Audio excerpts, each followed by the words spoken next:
It was a crisp evening in Washington, D.C., and the anticipation surrounding The Late Show with Stephen Colbert was at an all-time high. The guest list for tonight's episode had already sent waves across social media. Karoline Leavitt, the White House press secretary, was scheduled to appear. Normally, political guests on Colbert's show leaned toward the liberal side or, at the very least, were well prepared for his witty jabs and pointed questions. But Karoline was different. She was bold, articulate, and fiercely loyal to President Donald Trump, who had won a stunning re-election against all odds. The media had already painted her as Trump's most formidable press secretary, yet a title she seemed to wear like a badge of honor. Stephen Colbert, on the other hand, had built his career on mocking conservatives. For years, he had used his platform to lampoon Trump and his administration. The fact that Karoline had agreed to appear on his show had left political analysts speculating, was she walking into an ambush or did she have a plan?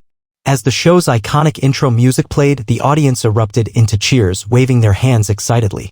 Colbert walked onto the stage, his signature smirk already forming. "Ladies and gentlemen, we have a very special guest tonight." He paused, letting the audience react. She is the White House press secretary under President Donald J. Trump, the one and only Karoline Leavitt. A mixture of applause and boos filled the air as the camera panned to Karoline, who confidently walked onto the stage in a sharp navy blue dress. She waved at the audience, unfazed by the mixed reactions. As she sat down, she crossed her legs gracefully and smiled. "Karoline, welcome to the show," Colbert said, leaning forward. "Thank you, Stephen. I appreciate the invitation," she replied smoothly. Colbert adjusted his tie and chuckled. "Now, I've got to say, this is a bit unusual. The Trump administration doesn't exactly have a great track record with, let's call it friendly interviews." The audience laughed. Karoline smirked. "Well, Stephen, I figured it was time someone from the administration came here to correct the record in person. We wouldn't want your audience to live in an echo chamber, would we?" A few gasps and oohs rippled through the crowd. Colbert raised an eyebrow but kept his grin. "Ah, I see. So, you're saying we're the ones in an echo chamber?" Karoline nodded. "Absolutely. Your show thrives on misrepresenting conservatives, especially President Trump. I'm just here to provide a little balance." Colbert chuckled and turned to the audience. "Well, folks, I guess we're in for a fair and balanced discussion tonight." The crowd laughed, but Karoline didn't flinch. She simply waited for the first real question. She knew Colbert's style. He relied on sarcasm, humor, and quick jabs to throw his guests off balance. But tonight, she was ready. Colbert leaned forward. "All right, let's start with the obvious.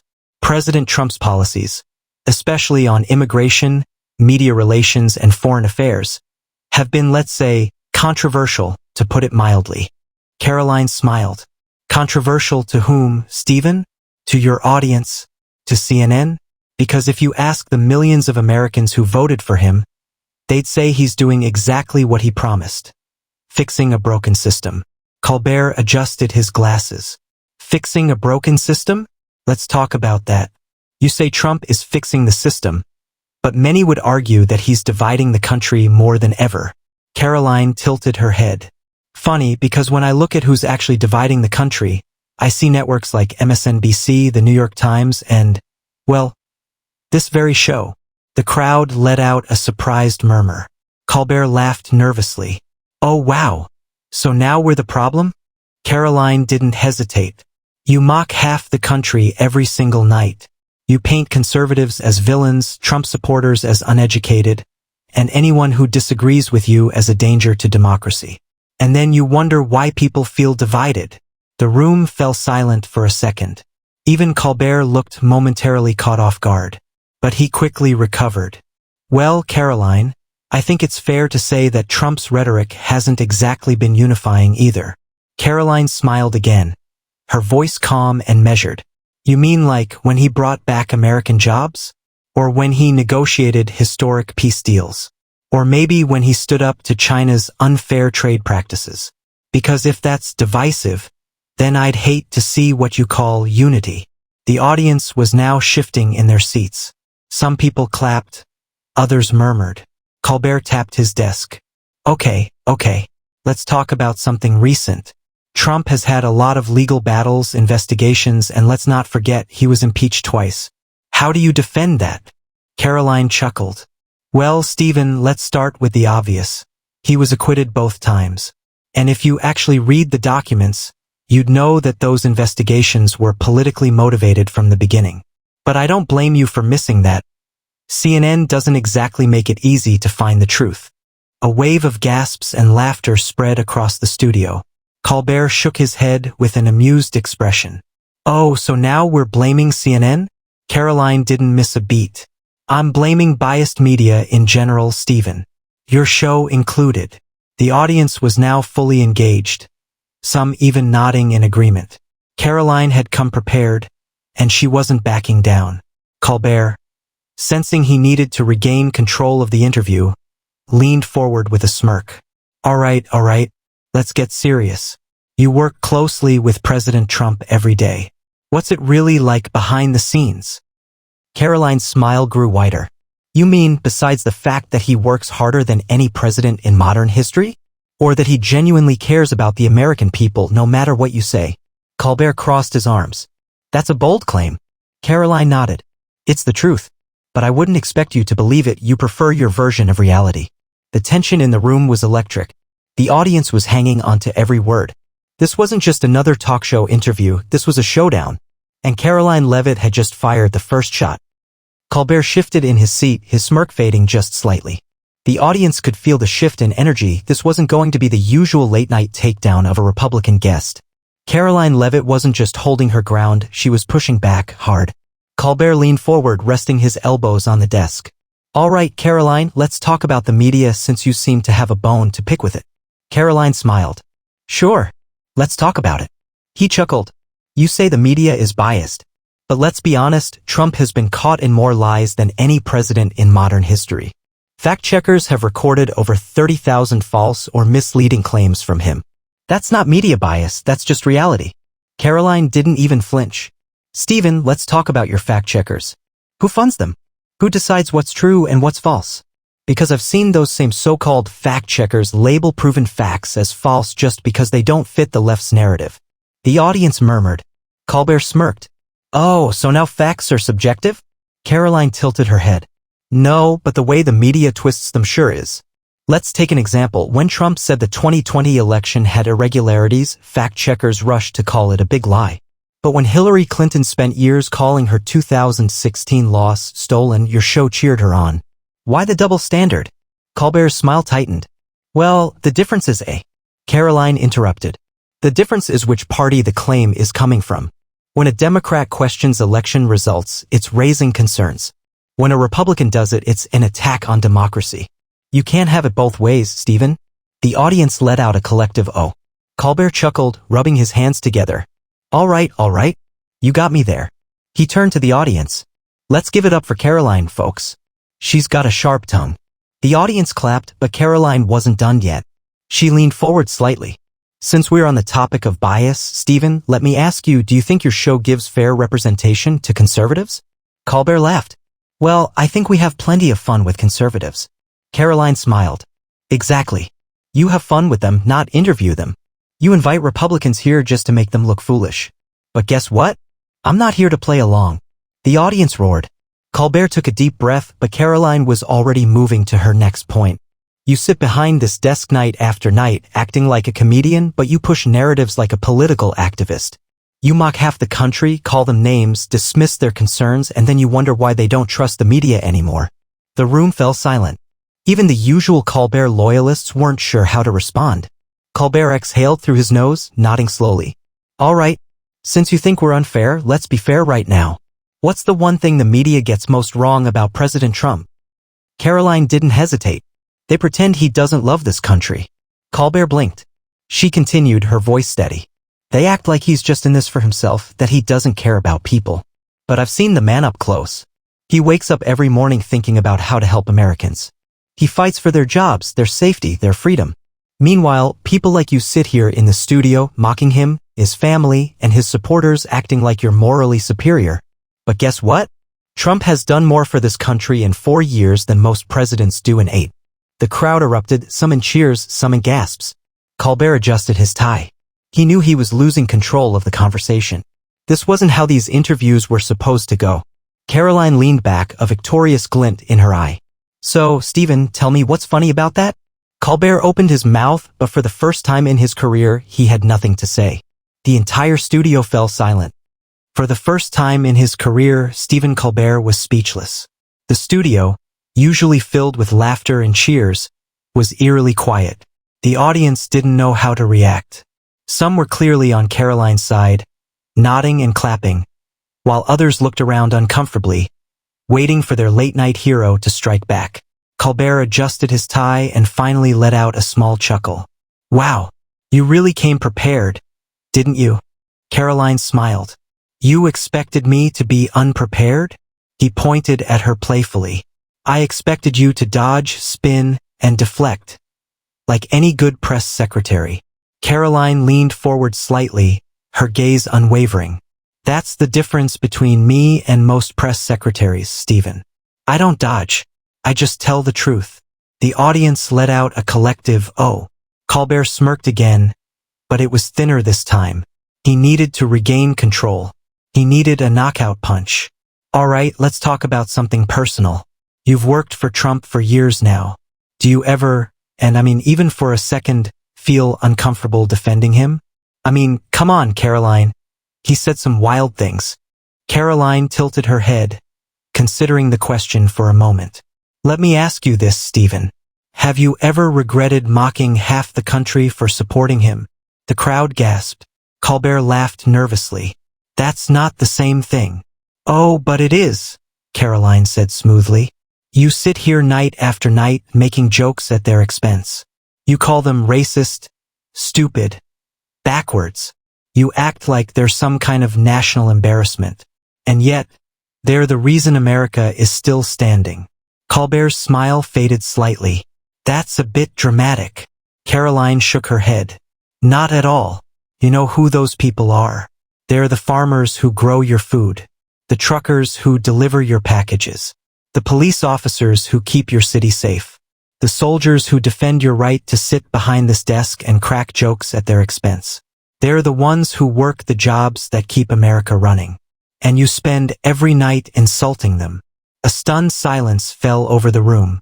Even Colbert's band, usually quick to jump in with a drum roll or a comedic riff, stayed silent. Colbert cleared his throat. I don't think I insult them. I think I just..." Karoline cut in. "Stephen, be honest. If someone wears a red hat with the words, 'Make America Great Again,' what's your first reaction?" Colbert hesitated. "Well, you think they're a joke, don't you?" Karoline said, folding her arms. The audience shifted in their seats. Some were nodding in agreement. Others looked uncomfortable. Colbert sighed. "Look, Karoline, I don't hate Trump supporters. I just think some of them have been misled." Karoline arched an eyebrow. "Misled by who?" "Well, Trump for one." She smirked. "No, Stephen. You think they've been misled by Fox News, conservative voices, or anyone who doesn't push the Democratic Party's agenda. You think they're too dumb to think for themselves. But here's the truth, they just don't trust you. And given the way you treat them, I can't blame them." The audience erupted. Some cheered. Others gasped. Colbert's face was unreadable. Then, finally, he let out a small laugh. "I gotta hand it to you, Karoline. You know how to throw a punch." Karoline grinned. "I work for Trump. You think I wouldn't?" The audience roared. Even Colbert, despite himself, cracked a real smile. But he wasn't done yet. He had one last trick up his sleeve. "All right," he said, leaning back in his chair. "You've defended Trump all night. Let's see if you can defend this." He turned to the screen behind him. A headline flashed across it. "Trump calls media the enemy of the people." Colbert turned back to her. "Do you really believe that? Do you really think the media is the enemy of the people?" Karoline's expression didn't change. She was ready. The media should be the watchdog of the people. But when they become the attack dogs of one political party, they stop being journalists. And that's exactly what's happened. The crowd murmured. Colbert tried to interject, but Karoline wasn't done. "You know who else called the media the enemy of the people? Thomas Jefferson. In 1807, he wrote that nothing can now be believed which is seen in a newspaper. Do you think he was wrong too?" Colbert opened his mouth. Nothing came out. The studio fell silent. For the second time that night, Stephen Colbert had no comeback, and Karoline Leavitt sat back in her chair, victorious. Colbert exhaled slowly, gripping his desk as if steadying himself. He was losing control of the conversation, and he knew it. The usual rhythm of his show, bringing in a conservative guest, setting them up for an easy punchline, and sending the audience home with a sense of smug satisfaction, wasn't working tonight. Karoline Leavitt wasn't just holding her ground. She was dismantling his arguments in real time, leaving him with fewer places to retreat. He tried a different approach. Well, Karoline, you've certainly got some fire in you. But let's talk about something that really matters to people, Trump's policies. Karoline gestured for him to continue. Go ahead. Colbert smirked. All right. Explain to me how Trump's economic policies actually helped working-class Americans. Because from where I'm sitting, he gave tax cuts to the rich and left the rest of the country struggling. Karoline's smile didn't waver. Oh, you mean the same tax cuts that let middle-class families keep more of their own money? The ones that doubled the child tax credit and gave working families relief? Colbert rolled his eyes. Come on, Karoline. The rich benefited the most. She nodded. Because they pay the most. You know that, Stephen. The top 1% of earners pay more in taxes than the bottom 90% combined. When you cut taxes, of course they'll see a benefit, but so did small business owners, blue-collar workers, and millions of American families. The audience was split. Some clapped, others sat in stunned silence. Colbert shook his head. Okay, fine. But what about Trump's approach to healthcare? He tried to repeal Obamacare without a solid replacement. Karoline's expression sharpened. You mean the same Obamacare that forced millions of Americans off their private insurance plans, despite Obama promising they could keep them? Colbert opened his mouth, but Karoline wasn't done. Stephen, do you know what happened when Trump repealed the individual mandate? Colbert hesitated. Go ahead. Karoline leaned forward. He ended the government forcing people to buy health insurance they couldn't afford under threat of a penalty. He gave people the choice. That's what freedom looks like. The audience applauded. Colbert sat back, running a hand through his hair. All right.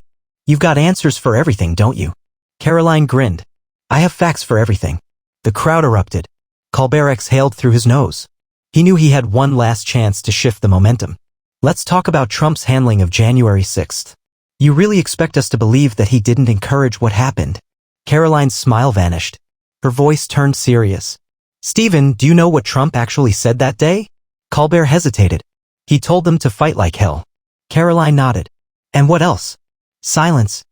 She turned to the audience. He said, I know that everyone here will soon be marching over to the Capitol peacefully and patriotically to make your voices heard. But you won't hear the part on this show, will you? The crowd shifted. Colbert tried to recover. But he waited hours before telling them to stand down. Karoline didn't blink. And where was Nancy Pelosi's security response?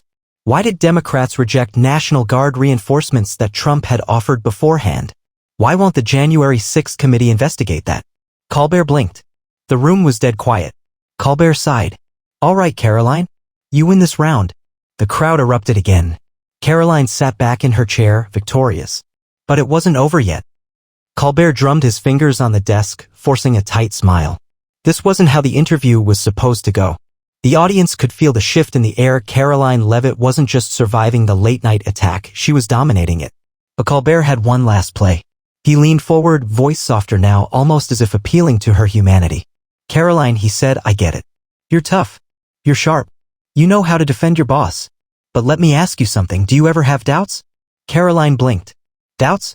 He nodded. Yeah. I mean, deep down, do you ever wonder if you're on the wrong side of history? Do you ever think, maybe Trump isn't the hero I've built him up to be? The audience held its breath. This was it, the moment Colbert had been waiting for. If Karoline hesitated for even a second, he could twist it into a viral soundbite. But Karoline didn't hesitate. Stephen, let me tell you something about history. She folded her hands on the desk, her voice calm but unyielding. History isn't written by late-night comedians. It's not written by biased journalists. It's not written by the people who shout the loudest on social media. History is written by those who stand for something. The audience was silent. She continued. I don't wake up wondering if I'm on the wrong side of history. I wake up fighting for the people who aren't represented in rooms like this. The factory workers, the police officers, the moms and dads who just want their kids to have a future. You call them deplorables. I call them Americans. Colbert swallowed. You asked if I have doubts, she continued. No. Because I've seen what happens when leadership puts America first. I've seen jobs come back, the economy thrive, our military get stronger. I've seen a president who keeps his promises even when people like you mock him every night. She leaned forward. So tell me, Stephen, what exactly is so funny about that? The studio was stone-cold silent. Colbert's usual smirk was gone. He exhaled through his nose, adjusting his tie, searching for a way to recover. Karoline sat back, victorious. Finally, Colbert gave a small nod. Well, Karoline, I think that's all the time we have for tonight. The audience erupted, not in laughter, but in applause. Some were cheering for Colbert, but many were cheering for Karoline. As the cameras panned out, Karoline Leavitt smiled, knowing that this interview wouldn't be forgotten. Because for the first time ever, Stephen Colbert had been destroyed on his own show.